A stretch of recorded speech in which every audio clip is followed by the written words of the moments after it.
Assalamualaikum warahmatullahi wabarakatuh. Selamat pagi untuk rekan-rekan semua dan selamat pagi untuk Ibu Fatona selaku dosen mata kuliah Bahasa Indonesia di kelas SA01 pada prodi SIIO di Politeknik STMI Jakarta.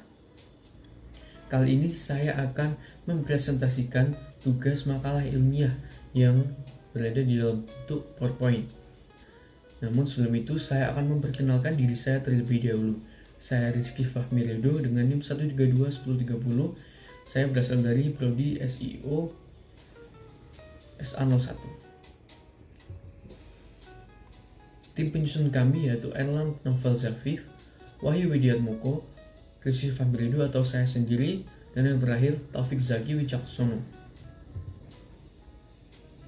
Di sini tim kami memilih tema dampak pengaruh bahasa gaul terhadap generasi Z di lingkungan Politeknik STMI Jakarta.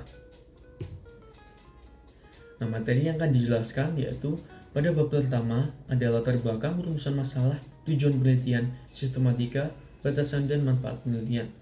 Pada bab kedua terdapat penelitian bahasa gaul, ciri-ciri, pengertian Gen Z, faktor generasi Z menggunakan bahasa gaul, dan pada bab 3 yaitu tempat dan waktu penelitian dan metode penelitian. Pada bab keempat, penggunaan data dan pengolahan data. Pada bab kelima, yaitu analisis data dan pembahasan. Pada bab terakhir, yaitu kesimpulan dan saran. Pada bab pertama, yaitu pendahuluan.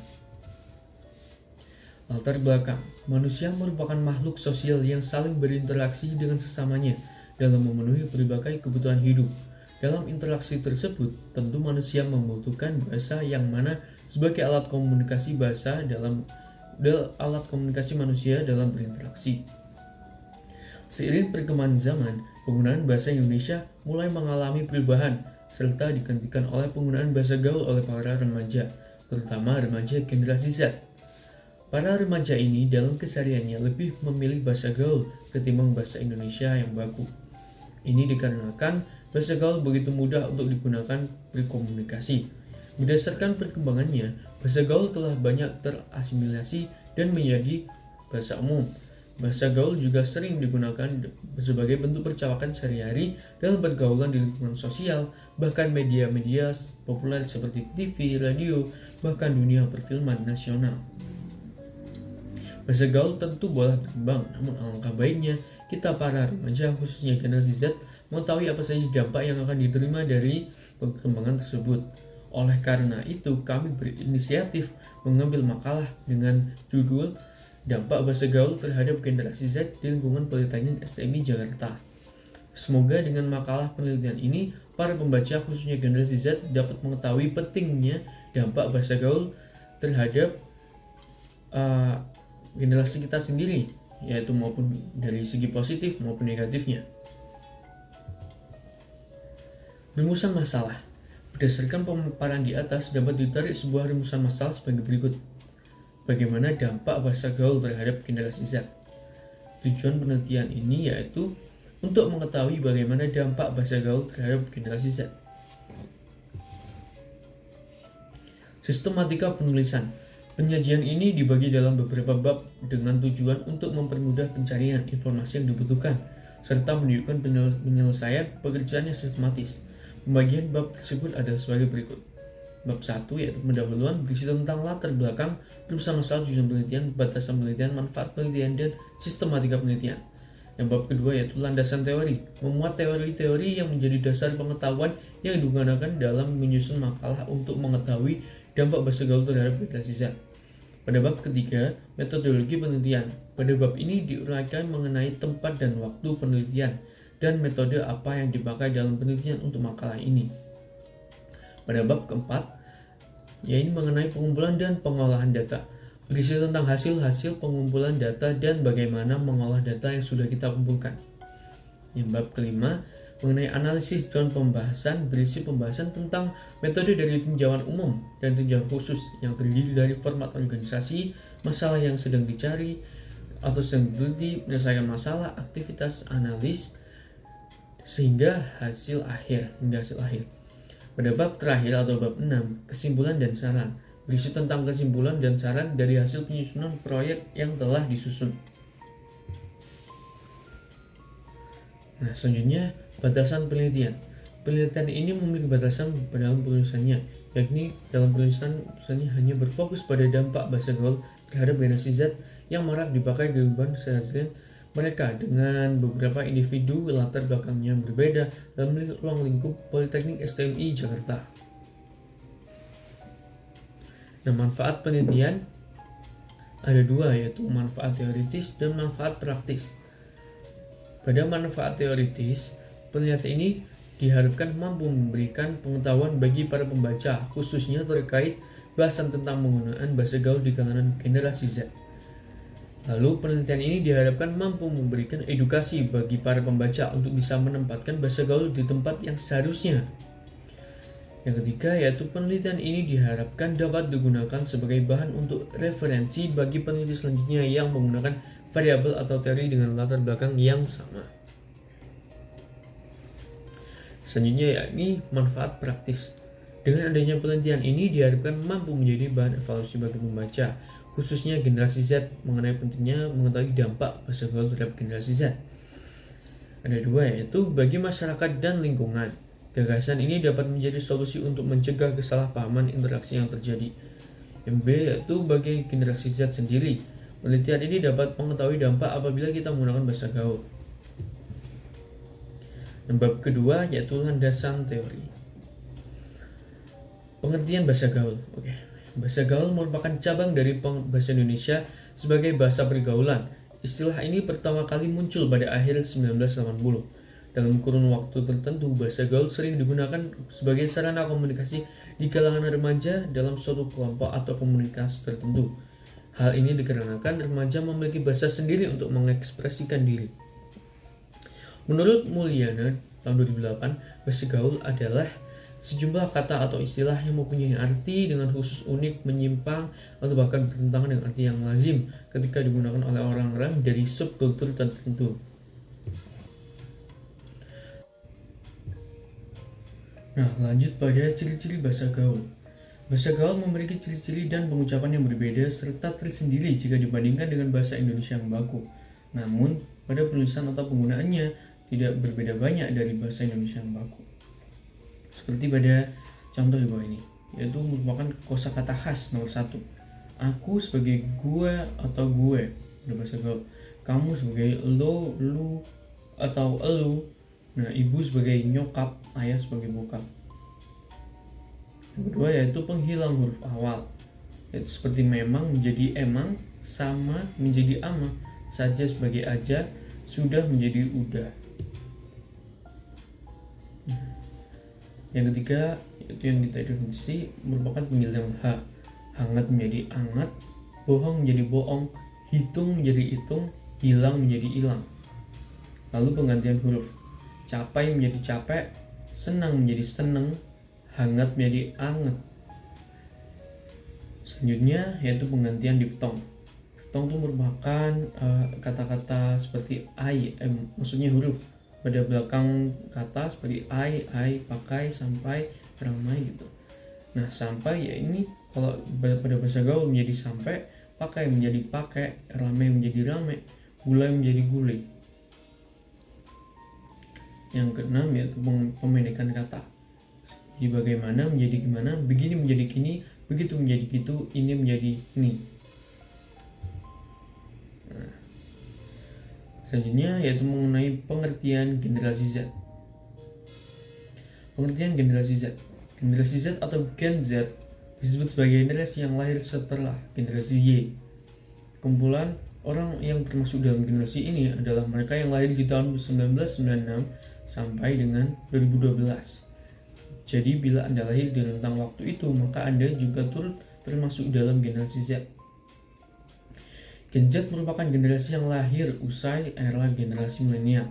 Gen Z adalah peralihan dari generasi milenial dengan teknologi-teknologi yang semakin berkembang, termasuk sebagai alat komunikasi, dan banyak timbul bahasa-bahasa baru yang muncul. Menurut Nordino, generasi Z adalah generasi yang sedini mungkin telah mengenal teknologi dan internet. Generasi yang haus akan teknologi. Teknologi yang baru merupakan air segar yang harus segera diteguk agar bisa merasakan manfaatnya. Generasi Z atau yang lebih dikenal sebagai 13 generasi digital tumbuh dan berkembang dengan ketergantungan terhadap teknologi dan berbagai macam alat teknologi. Dengan adanya generasi Z yang lahir dari rentang waktu tersebut menjadikan banyak perubahan termasuk perkembangan teknologi dan perubahan penggunaan gaya bahasa yang terjadi di kalangan generasi Z. Faktor Gen Z menggunakan bahasa gaul, yaitu ketertarikan mereka terhadap teknologi. Kehidupan Gen Z tidak bisa lepas dari teknologi karena mereka lahir dan tumbuh di tengah perkembangan teknologi. Yang kedua yaitu pengaruh lingkungan. Stimulasi yang diperoleh seorang remaja Gen Z melalui lingkungannya berpengaruh pada perkembangan bahasa yang dipakai setiap harinya. Yang terakhir yaitu media. Kemudahan dalam mengakses media juga sangat berpengaruh terhadap cara berbicara atau bahasa apa yang digunakannya. Bab 3 yaitu mengenai metodologi penelitian. Nah, pada tempat dan waktu penelitian. Tempat penelitian ini dilakukan secara daring melalui aplikasi meeting Zoom dan secara luring di kampus STMI dan lingkungan sekitarnya. Pada waktu penelitian ini dilakukan dari tanggal 18 Juni 2022 sampai 30 Juni 2022. Metode penelitian. Penelitian ini merupakan penelitian deskriptif kualitatif dengan upaya mengumpulkan, menganalisis serta menyajikan data dengan menggunakan kata-kata atau dokumentasi untuk mendeskripsikan suatu tugas yang melibatkan kata-kata dan gambar, bukan dengan angka-angka. Penelitian ini merupakan jenis penelitian kualitatif dalam bentuk kosakata ataupun data diperoleh dalam tugas yang diberikan dosen. Dalam penelitian ini, data diperoleh dari hasil pengamatan lalu dituliskan dalam lembar observasi serta menyebarkan kuesioner ke mahasiswa Politeknik STMI Jakarta. Bab 4. Pengumpulan dan pengolahan data. Pengumpulan data. Dalam memperoleh data, penelitian ini menggunakan data primer. Data didapatkan oleh peneliti secara langsung dari observasi di mana data dikumpulkan dengan mengamati langsung, melihat dan mengambil suatu data yang dibutuhkan di tempat penelitian itu dilakukan, lalu dituliskan dalam lembar observasi. Pengolahan data. Teknik pengolahan data diperoleh dengan menggunakan metode observasi dengan mengamati secara langsung terkait penggunaan bahasa gaul. Pengamatan ini mengamati aktivitas media sosial serta aktivitas sehari-hari generasi Z yang berada pada lingkungan kampus STMI. Pengerjaan juga dibantu oleh metode kuesioner. Nah, terdapat dua instrumen yang digunakan, yaitu lembar observasi dan lembar kuesioner. Bab kelima, yaitu merupakan analisis dan pembahasan. Analisis data. Pada penelitian kali ini, peneliti menjadikan data yang diperoleh dengan lengkap dan terperinci dan dari hasil observasi dan kuesioner yang telah dilakukan oleh peneliti pada objek penelitian yaitu mahasiswa Politeknik STMI Jakarta. Selanjutnya, data-data yang peneliti peroleh dari observasi dan kuesioner akan dianalisis menggunakan teknik analisis data deskriptif kuantitatif. Pada penelitian kualitatif ini berupa proses menganalisis, membalikkan dan meringkas kejadian atau fenomena dari data yang diperoleh melalui proses pengamatan langsung ke lapangan. Adapun langkah-langkah yang harus dilalui dalam analisis data adalah reduksi data, yaitu langkah analisis data. Nah, reduksi data merupakan pengklasifikasian dan peringkasan data. Yang selanjutnya yaitu display data atau penyajian data secara detail. Nah, yang selanjutnya yaitu verification atau penyimpulan data, ini merupakan penarikan kesimpulan. Nah, ada pembahasan lembar observasi dampak bahasa gaul terhadap generasi Z di lingkungan Politeknik STMI Jakarta. Nah, ini merupakan lembar observasi yang menerangkan mengenai pemahaman. Nah, pemahaman pada generasi Z di lingkungan Politeknik STMI yaitu memahami sekitar 95% dari bahasa dan konteks bahasa gaul ya. Nah, yang selanjutnya yaitu pembicaraan pada bahasa gaul. Nah, 85% dari mereka menggunakan bahasa gaul dalam percakapan sehari-hari. Yang selanjutnya yaitu penggunaan dalam sosial media.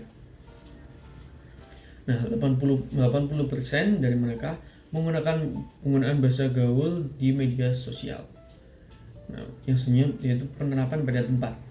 Apakah mereka menggunakan bahasa gaul di mana saja? Ternyata hanya mendapat 50% skor. Nah, yang terakhir yaitu penerapan pada lawan bicara. Nah, indikatornya yaitu menggunakan bahasa gaul pada dosen dan teman. Ternyata pada dosen ada yang menggunakan sedikit ya, yaitu kita mendapatkan 10% skor pada percakapan pada dosen, dan 90% banyak sekali pada teman. Nah, ini merupakan hasil kuesioner. Terlihat dari tabel di atas bahwa para responden jelas sangat memahami arti dan konteks dari bahasa gaul. Pernyataan mengenai bahasa gaul oleh responden di atas dalam praktiknya sering digunakan dalam obrolan sehari-hari atau pada saat saling mengirim pesan. Selain kata yang terdapat pada tabel, masih terdapat banyak jenis bahasa gaul yang digunakan di kalangan generasi Z. Maka dari itu mereka sangat tidak asing, bahkan paham dari artinya. Nah, hasil kuesioner selanjutnya. Terlihat dari tabel di atas bahwa para responden jelas hasil penelitian menunjukkan bahwa bahasa gaul dapat memudahkan komunikasi antar mahasiswa. Selain itu, bahasa gaul juga memerlukan media dalam penyebarannya. Nah, ini yang selanjutnya. Terlihat dari tabel di atas bahwa para responden jelas persoalan kesalahpahaman masih memungkinkan terjadi. Komunikasi dalam berinteraksi mengakibatkan tujuan komunikasi tidak dapat tercapai dengan baik karena perbedaan persepsi antara yang diberi informasi dengan yang menerima informasi, sehingga muncul pemahaman lain tidak seperti apa yang diharapkan oleh tujuan komunikasi semula. Hasil kuesioner selanjutnya seperti ini. Terlihat dari tabel di atas bahwa para responden jelas lebih banyak berasumsi bahwa dengan bahasa gaul, remaja menjadi inovatif dan kreatif dalam membuatnya kreatif dalam membuat bahasa baru. Variasi bahasa merupakan salah satu bentuk dari kreativitas tersebut. Hadirnya ungkapan-ungkapan seperti kuy, anjay, kabut, dan sebagainya merupakan sebuah cerminan dari proses kreativitas dalam berbahasa. Nah, hasil selanjutnya yaitu seperti ini. Terlihat dari tabel di atas bahwa para responden ada yang terpengaruh dengan biasanya menggunakan bahasa gaul dapat menurunkan kemampuan bahasa Indonesia yang baik dan benar, bahwa ada dampak yang menurunkan kemampuan bahasa generasi Z. Contohnya seperti penurunan kemampuan berbahasa baku di depan banyak orang dikarenakan terlalu sering terbiasa menggunakan bahasa gaul. Ada juga yang tidak berpengaruh karena mereka tahu bagaimana mengatur dan menempatkan bahasa yang akan mereka pakai. Mungkin juga sudah terbiasa berbicara di depan orang banyak. Nah, hasil kuesioner selanjutnya yaitu seperti ini. Terlihat dari tabel di atas bahwa para responden ada yang terpengaruh dan terintervensi bahasa gaul ini adalah dampak yang sangat mengganggu dalam dampak negatif jika kita sedang di acara formal dengan mengharuskan bahasa Indonesia yang baik dan benar. Bahkan dengan bahasa yang baku, jika keadaan formal sesekali bahasa gaul yang tidak seharusnya diungkapkan keluar. Hasil kuesioner selanjutnya yaitu seperti ini.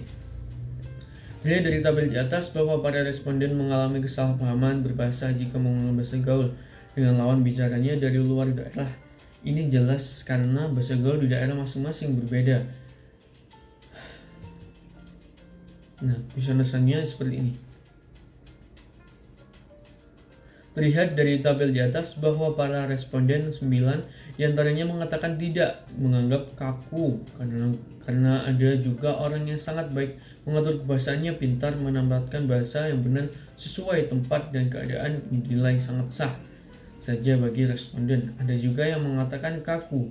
Berbahasa Indonesia yang baik dan benar dipakai untuk berbahasa sehari-hari, mungkin dinilai lebih karena formal dan kaku dalam bergaul dalam menggunakannya. Kesimpulan pembahasan barusan. Dari uraian di atas dapat ditarik kesimpulan bahwa bahasa gaul ialah fenomena yang terjadi di antara kehidupan sosial kita. Maka dari itu, kita sebagai generasi Z harus tahu cara memakai dan membedakan bahasa gaul dan bahasa Indonesia yang baik dan benar di tempat yang tepat pula agar tidak mengurangi efektivitas dan efektivitas kedua unsur tersebut. Berikut merupakan dampak dari bahasa gaul terhadap generasi Z di lingkungan Politeknik STMI Jakarta yang terbagi menjadi dua, yaitu dampak positif dan dampak negatif. Pada dampak positif, yang ditimbulkan seperti remaja menjadi inovatif dan kreatif dengan membuat bahasa baru, mengurangi kecanggungan, lebih fleksibel saat berkomunikasi dengan lawan bicara di luar acara formal. Pada dampak negatif dari bahasa gaul ini terhadap pada generasi Z seperti tujuan komunikasi tidak dapat tercapai dengan baik atau adanya kesalahpahaman, masalah dalam menafsirkan pesan, bahkan sampai bisa mengganggu jika seringnya menggunakan bahasa gaul ini. Sebab bahasa gaul bisa mengintervensi saat kita sedang memakai bahasa gaul baku di acara formal. Nah, bab 6, penutup. Kesimpulannya, dari penelitian dan analisis yang telah dilakukan, maka peneliti mengambil kesimpulan bahwa penggunaan bahasa gaul dalam interaksi mahasiswa Politeknik STMI Jakarta yang termasuk dalam golongan generasi Z dalam komunikasi sosialnya masih banyak memakai bahasa gaul daripada bahasa Indonesia. Karena bahasa gaul lebih efisien dan fleksibel saat berkomunikasi di luar konteks formal. Sarannya, hendaknya generasi Z di lingkungan Politeknik STMI Jakarta menggunakan bahasa gaul pada tempatnya. Maksudnya, sebagai generasi Z dituntut untuk memiliki cara bicara yang mencerminkan latar belakang pendidikan. Kedua, yaitu sebaiknya penggunaan bahasa Indonesia dengan baik dan benar di kalangan generasi Z di lingkungan Politeknik STMI digunakan secara intensif. Ini bertujuan untuk meminimalisir penggunaan bahasa gaul dalam situasi formal. Yang ketiga, dalam kesalahpahaman berkomunikasi dengan seseorang, maka kita harus mengenal terlebih dahulu lawan bicara kita. Berasal dari manakah orang tersebut? Ini bertujuan supaya menghindari kesalahpahaman dalam berkomunikasi. Nah, ada sedikit kata dari kelompok 3, yaitu jangan jadikan internet sebagai pusat generasimu. Mari eksplor lebih jauh dengan bersosialisasilah dengan masyarakat. Terima kasih. Wassalamualaikum warahmatullahi wabarakatuh. Saya mohon maaf apabila ada kata-kata yang menyinggung atau salah. Wassalamualaikum warahmatullahi wabarakatuh.